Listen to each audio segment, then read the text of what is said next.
Bienvenue dans le podcast des photographes professionnels.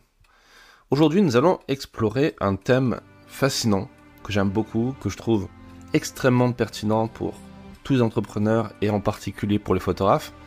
Nous allons parler de stoïcisme. Le stoïcisme, c'est une philosophie antique qui a traversé les âges, qui redevient assez populaire ces temps-ci, de par le fait que beaucoup d'auteurs se sont emparés du sujet. Et on va voir comment ces principes peuvent être appliqués pour surmonter les défis de l'entrepreneuriat, les défis auxquels pourrait faire face un photographe au quotidien. Et que vous soyez photographe débutant, en herbe, ou un professionnel déjà aguerri, cet épisode, je suis sûr, va vous plaire et vous aider. Alors, premier point, c'est quoi le stoïcisme ? Commençons par une brève introduction au stoïcisme. Il s'agit d'une philosophie fondée au IIIe siècle avant Jésus-Christ par Zénon de Kiton, qui est un philosophe qui à l'époque a lancé cette école de pensée qui nous enseigne à vivre en accord avec la nature et avec la raison. Ça nous apprend à développer notre vertu, à accepter que nous ne pouvons pas tout contrôler. Et parmi les figures marquantes du stoïcisme, on trouve des philosophes comme Épictète, Sénèque ou même l'empereur romain Marc Aurèle, que vous connaissez sûrement si vous avez déjà été assidu en cours d'histoire, mais si vous connaissez aussi le film Gladiateur dans lequel il est au tout début. L'un des concepts clés du stoïcisme, c'est la distinction entre ce qui dépend de nous et ce qui ne dépend pas de nous. Pour les stoïciens, la sagesse consiste à concentrer nos efforts sur ce que nous pouvons contrôler, nos pensées, nos actions, nos réactions, et à accepter avec sérénité ce que nous ne pouvons pas changer, comme les circonstances extérieures ou encore les actions des autres. Deuxième point, les principes stoïciens appliqués à l'entrepreneuriat. Voyons maintenant comment ces principes peuvent être appliqués à l'entrepreneuriat, à notre vie de tous les jours, parce que être entrepreneur, c'est souvent faire face à l'incertitude, aux échecs, aux obstacles. Si ça fait un petit moment que vous êtes lancé, vous savez que être entrepreneur, c'est gérer des problèmes toute la journée. Bon, avec plus ou moins de chance, plus ou moins de... On n'est pas tous égaux face aux obstacles, aux problèmes, mais plus vous avez de succès, plus vous accomplissez des choses, plus vous allez faire face à des problèmes, à des obstacles. Et aussi potentiellement à des échecs. Le stoïcisme, il offre des outils puissants pour naviguer entre ces défis avec résilience et surtout sérénité, pour pas tomber dans le burn-out ou tomber dans la dépression. Le premier point pour réussir à faire ça, c'est l'acceptation des obstacles. Un entrepreneur doit souvent faire face à des situations imprévues et des revers. Le stoïcisme nous enseigne à accepter ces obstacles comme une partie inévitable de la vie. Par exemple, un photographe peut rencontrer des problèmes techniques, des clients difficiles ou des conditions météorologiques défavorables. Et plutôt que de se décourager, le stoïcien voit ces défis comme des opportunités de croissance et surtout d'apprentissage. Deuxième élément dans ces principes, c'est la focalisation sur le contrôle. Les stoïciens nous rappellent de nous concentrer sur ce qui est en notre pouvoir. Je l'ai déjà dit, mais c'est important. Pour un photographe, ça signifie de se perfectionner dans son art, être professionnel dans ses interactions et toujours chercher à s'améliorer. Pour faire ça, il faut se focaliser sur ses compétences et son attitude. C'est des choses dont vous avez le contrôle total, en fait. L'entrepreneur peut avancer de manière plus efficace et donc plus sereine. Troisième élément, la visualisation négative. Et là, c'est contre-intuitif parce que tout le monde parle de visualisation positive, de loi de l'attraction et tous ces trucs.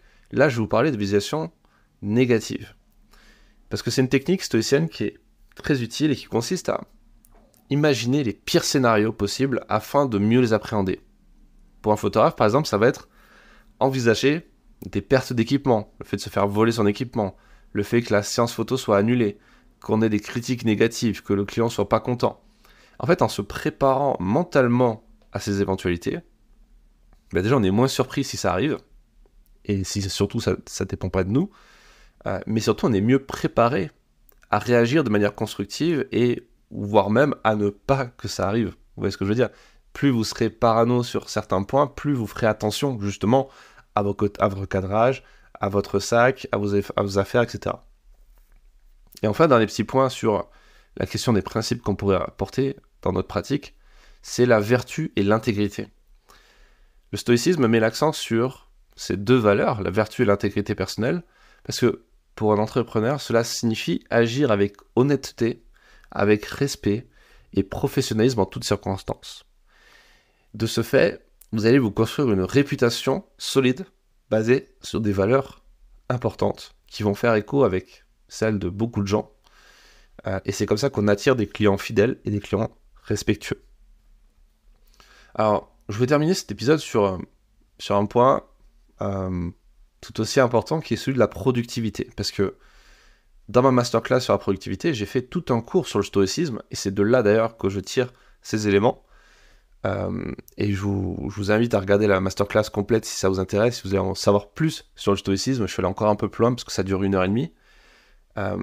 Et pourquoi relier le stoïcisme à la productivité ? Tout simplement parce que, tout d'abord, il y a une question de gestion du temps et des priorités. Le stoïcisme nous enseigne à distinguer ce qui est essentiel et ce qui est superflu. En appliquant ce principe, l'entrepreneur peut mieux gérer son temps et ses priorités. Par exemple, un photographe peut se concentrer sur des projets les plus importants, les plus alignés avec ses valeurs, tout en déléguant ou en éliminant les tâches qui sont les moins importantes, les moins cruciales. Deuxième élément, c'est la discipline personnelle. Pour être productif, il faut être discipliné. Et la discipline, c'est une valeur, une vertu même centrale du stoïcisme. Quand vous appliquez à la lettre ce qu'enseigne Épictète, ce qu'enseigne Marc Aurèle dans son livre, notamment Penser pour moi-même, pardon. Désolé pour la petite sirène, je sais pas si on l'entend, mais bref, c'est passé. Quand on applique ces concepts-là, on met en place une routine de travail efficace qui va nous permettre de respecter des délais, d'éviter la procrastination et de faire beaucoup plus de choses en beaucoup moins de temps. Pour un photographe, cela peut signifier s'engager à pratiquer régulièrement ces techniques-là, à explorer de nouvelles techniques et à rester organisé dans la gestion de ses projets. Et enfin, troisième élément qui a trait à la productivité et au stoïcisme, c'est la question du calme face aux distractions. Le stoïcisme encourage à rester calme et concentré malgré les distractions et les perturbations extérieures. C'est un peu une forme de méditation. C'est quand vous êtes en train de méditer, si vous avez déjà essayé une fois dans votre vie, le concept c'est assez simple, c'est vous isoler dans un endroit calme, vous fermez les yeux et vous ne parlez plus, vous vous concentrez sur votre respiration pendant plusieurs minutes. Ça peut paraître une éternité, c'est assez dur, et on essaie de calmer sa voix intérieure, et on essaie de faire le vide dans son esprit pour vraiment se concentrer sur sa respiration, et d'être calme pour arrêter d'être perturbé en fait par le bruit extérieur. Bref, si vous voulez aller plus loin, je vous invite à rejoindre un masterclass sur la productivité, parce que j'y partage beaucoup de choses sur le stoïcisme, mais encore plus bien entendu, de techniques, de méthodes pour accroître votre performance, votre productivité, faire plus en moins de temps. Et je vous montre notamment c'est des techniques que moi j'utilise au quotidien pour gérer toutes mes activités, notamment comment je fais pour cumuler les casquettes de rédacteur en chef de magazine, directeur d'une agence de presse, photographe, formateur, auteur de livres et de podcasts.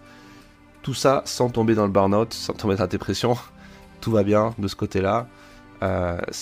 C'est comme ça que j'ai aussi cette discipline de faire un épisode par semaine du podcast depuis maintenant pas mal d'années. Donc voilà. Rendez-vous dans mon catalogue de formation pour voir tout ça. Si ça vous intéresse, n'oubliez pas que ça peut être pris en charge aussi par les OPCO, depuis que j'ai l'agrément Calliope depuis 1 an. Donc jetez un œil à tout ça. Et puis merci pour votre écoute et je vous donne rendez-vous la semaine prochaine pour un nouvel épisode du podcast.